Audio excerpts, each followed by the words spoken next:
अब है कृतिका में पहला पाठ, माता का अंचल। लेखक हैं शिव पूजन सहाय। इसमें लेखक ने इस उपन्यास में देहाती दुनिया, जो गांव की दुनिया होती है, उस संस्कृति का और बाल्यावस्था का जो मोह वर्णन लेखक ने इसमें किया है। और लेखक को अपने पिता से भी अत्यधिक लगाव था और उनके पिता उनके साथ खेला करते थे और भोलानाथ का नाम था तारकेश्वर और पिताजी उनको बड़े स्नेह से, प्रेम से भोलानाथ पुकारते थे और भोलानाथ का अपनी मैया से भी अत्यधिक स्नेह था और उनका अपनी माँ से, उनकी माँ उनको बलपूर्वक पकड़ती थी और सजाती संवारती थी। और भोलानाथ विभिन्न प्रकार के खेल खेला करते थे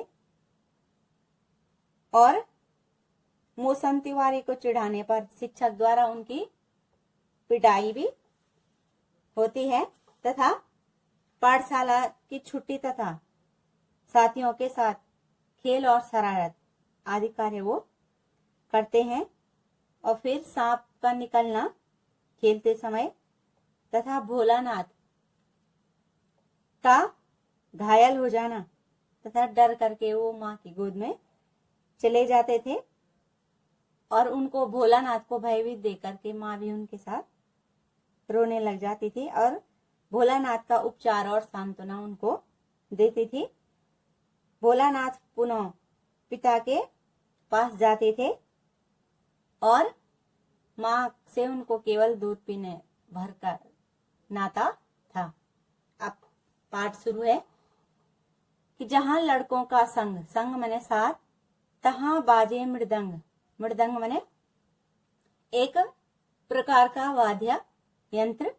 जहां बुढ़ों का संग, संग मने साथ, तहां खर्चे का तंग। लेखक कहते हैं कि जहां लड़कों का, किशोरों का साथ होता है वहां आनंद ही आनंद प्राप्त होता है और जहां बुढ़ों का संग होता है वे हर समय वहां खर्चे का तंग, वे जहां भी मिलते हैं खर्चे के बारे में विचार विमर्श करते रहते हैं।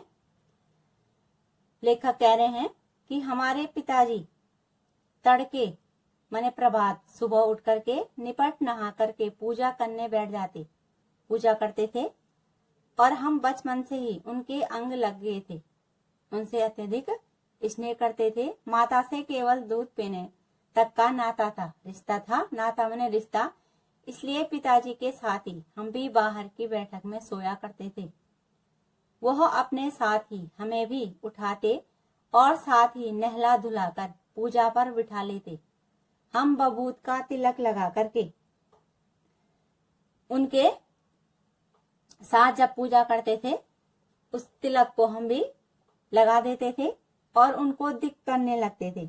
दिक माने उनको तंग करने लगते थे और कुछ हंसकर, कुछ झुंझला करके, कुछ डांट कर वह हमारे चौड़े लीलार, लीलार माने मस्तक, त्रिपुंड कर देते थे। त्रिपुंड माने एक प्रकार का तिलक जिसमें 3 आड़ी रेखाएं होती हैं और अर्धचंद्राकार उसमें रेखाएं बनाई जाती हैं। जैसे शंकर के मस्तक पर त्रिपुंड रहता है उसी प्रकार हमारे लीलार, लीलार माने उनके जो मस्तक थे, उनका जो माथा था, बबूत खूब खुलती थी, उस माथे पर बबूत खूब अच्छी लगती थी और लंबी लंबी जटाएं, खूब लंबे बाल उनके थे। बहुत रमाने से हम खासे बम बोले बन जाते थे। जैसे शंकर के लंबे लंबे बाल हैं वैसे उनके भी थे, इसलिए वो शंकर के समान दिखने लगते थे। पिताजी हमें बड़े प्यार से भोलानाथ कहकर पुकारा करते थे पर असल में वास्तविक में हमारा नाम था तारकेश्वर नाथ। उनका वास्तविक नाम तारकेश्वर नाथ था। हम भी उनको बाबूजी कहकर पुकारा करते और माता को मैया। जब बाबूजी रामायण का पाठ करते तब हम उनकी बगल में बैठे बैठे आईने में, आईना मैंने दर्पण में अपना मुंह निहारा करते थे। निहारना मैंने देखना, देखा करते थे। जब वो हमारी ओर देखते तब हम कुछ लजा करके, लजाना मैंने शर्माना, शर्मा करके और मुस्कुराकर आईना नीचे रख देते थे। पिताजी हमें देख रहे हैं तो वे तुरंत ही दर्पण को, शीशे को नीचे रख देते थे और वह भी मुस्कुरा पड़ते। उनको देख करके वो भी हंस पड़ते। पूजा पाठ कर चुकने के बाद जब पूजा समाप्त हो जाती, वह राम नाम लिखने लगते और अपनी एक रामनामा बही, एक पुस्तक उनकी थी, उस पर 1000 नाम लिख करके वह उसे पाठ करने की पोथी के साथ रख देते और फिर 500 बार कागज के छोटे छोटे टुकड़ों पर राम नाम लिखकर आटे की गोलियों में लपेटते और उन गोलियों को लेकर गंगा जी की ओर चल पड़ते, गंगा जी की तरफ चल पड़ते। उस समय भी हम उनके कंधे पर विराजमान रहते, उनके कंधे पर बैठे रहते।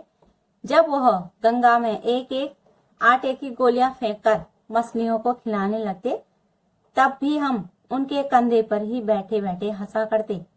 जब वह मछलियों को चारा देकर घर की ओर लौटने लगते, तब बीच रास्ते में झुके हुए पेड़ों की डालों पर हमें बिठाकर झूला झुलाते थे और कभी कभी बाबूजी हमसे कुश्ती भी लड़ते और वह भी शिथिल होकर हमारे बल को बढ़ावा देते, कुछ ढीला ढाला काम करके, ताकि वो उनसे बच्चे उनसे जीत सके, पछाड़ देते। यह उतान, उतान मैंने पीठ के बल लेटना, पड़ जाते और हम उनकी छाती पर चढ़ जाते। जब हम उनकी लंबी लंबी मूछें उखाड़ने लगते, तब वह हंसते हंसते हमारे हाथों को मूछों से छुड़ाकर उन्हें चूम लेते थे। फिर जब हमसे खट्टा और मीठा चुम्मा मांगते, तब हम बारी बारी कर अपना बायां और दाहिना गाल उनके मुंह की ओर फेर देते, घुमा देते। बाएं का खट्टा चुम्मा लेकर जब वह दाहिने का मीठा चुम्मा लेने लगते, तब अपनी दाढ़िया मूछ हमारे कोमल गालों पर गड़ा देते, उस दाढ़ी को हमारे गालों पर फेर लेते। हम झुंझला करके, खींच करके फिर उनकी मूछें नोचने लगते, उखाड़ने लग जाते थे। इस पर वह बनावटी रोना रोने लगते, झूठ मूठ का रोना, और हम अलग खड़े खड़े खिलखिलाकर हंसने लग जाते थे। उनके साथ हंसते हंसते जब हम घर आते, तब उनके साथ ही हम भी चौके पर खाने बैठते, नीचे जमीन में बैठ करके। वह हमें अपने ही हाथ से फूल के एक कटोरे से गौरस और भात सान करके, उसको मिला करके, गाय का जो दूध होता है उसमें भात मिला करके खिलाते थे। जब हम खाकर अफड़ जाते, अफर मैंने पेट भर से अधिक खा लेना, तब मैया थोड़ा और खिलाने के लिए हट करती। वह बाबूजी से कहने लगती, आप तो 4-4 दाने के कौर मैंने निवाले बच्चे के मुंह में देते जाते हैं, इससे वह थोड़ा खाने पर भी समझ लेता है कि हम बहुत खा गए। आप खिलाने का ढंग नहीं जानते, बच्चे को भर मुंह कौर खिलाना चाहिए। वो कहती है कि जब खाएगा बड़े बड़े कौर, कौर मैंने निवाले, तब पाएगा दुनिया में ठौर, ठौर मैंने स्थान या अवसर, तभी तो दुनिया में अवसर पा सकेगा जब खाएगा। देखिए मैं खिलाती हूँ, मर्द हुए मैंने मर्द लोग क्या जाने कि बच्चों को कैसे खिलाना चाहिए। और महतारी, महतारी मैंने माता के हाथ से खाने पर बच्चों का पेट भी भरता है। यह कहकर के वह थाली से दही भात शांति मिलाती और अलग अलग तोता, मैना, कबूतर, हंस, मोर आदि के बनावटी नाम से कौर बना करके यह कहते हुए खिलाती जाती कि जल्दी खा लो नहीं तो उड़ जाएंगे, ताकि बच्चा खाना खा सके। पर हम उन्हें इतनी जल्दी उड़ा जाते थे, उड़ाना मैंने खा लेते थे कि उड़ने का मौका ही नहीं मिलता था, उससे पहले ही उसको चट कर जाते थे। जब हम सब बनावटी चिड़ियों को चट कर जाते थे, जो खाने के निवाले हैं, कौर हैं, तब बाबूजी कहने लगते, अच्छा अब तुम राजा हो, जाओ खेलो, अब खाना बहुत हो गया, अब खेलने बैठो। बस हम उठकर उछलने कूदने लगते थे। फिर रस्सी में बंधा हुआ काठ का घोड़ा, जो बच्चों का खिलौना होता है, लेकर नंग धड़ंग आदि कपड़े पहने हुए बाहर गली में निकल जाते थे। जब मैया कभी हमें अचानक पकड़ पाती, तब हमारे लाख छटपटाने पर भी, उनसे छुड़ाने की कोशिश करने पर भी, एक चुल्लू कड़वा तेल, सरसों का जो तेल होता है, हमारे सिर पर डाल ही देती और हम रोने लगते। बाबूजी उस पर बिगड़ जा खड़े होते, पर वह हमारे सिर में तेल बौंध कर, पूरा तेल डाल करके हमें उबट कर ही छोड़ती थी। बहुत सारा तेल सर में लगा करके ही फिर हमारी नाभि और लिलार पर, लिलार मने मस्तक पर,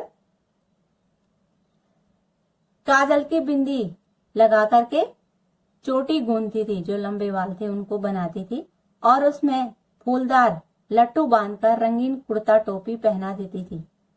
हम खासे कन्हैया बनकर, जैसे कृष्ण भगवान रहते थे, बाबूजी की गोद में सिसकते सिसकते रोने बैठ जाते थे। बाहर आते थे और बाहर आते ही हमारी बाट जोहने वाले, बाट बने उनका रास्ता देखने वाले जो बालक थे, उनका झुंड था, समूह था, मिल जाता था।